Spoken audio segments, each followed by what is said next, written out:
Monday morning, everyone. I'm David, your chaplain here at Progressive, and this is this week's Monday's Motivation. Now, let's do a quick review of money.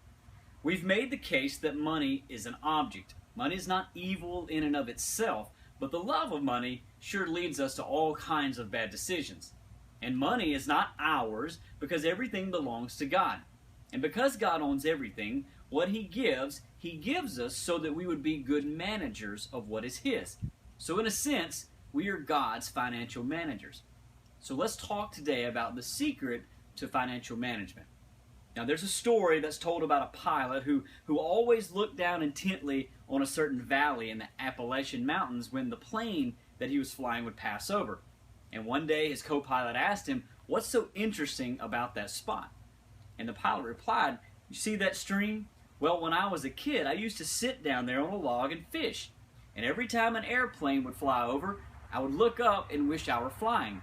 Now, as I fly over, I look down and I wish I were fishing." You see, it's always tempting to think that others have it better than we do, and that if we just had a little more, then everything would be fine.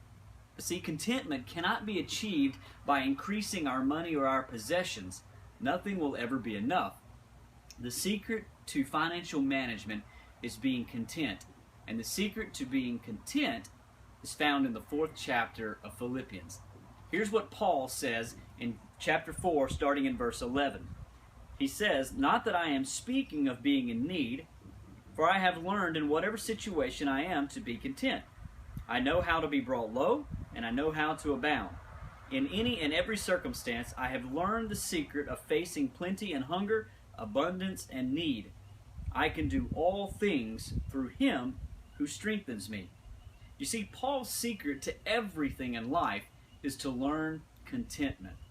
See, we can be content because Jesus satisfies us more than anything that our 401k would have in it, more than any of our savings accounts, more than any raise that we could get, more than any percentage point. We'll miss contentment if keeping becomes more than releasing to us. We too often love things and use people when we should be using things and loving people. See, we're most content when we're grateful for what we own, satisfied with what we make, and that we're generous to those in need. The secret to financial management is learning to be content in Christ and what He has given us. I hope you have an awesome, safe, and a productive work week.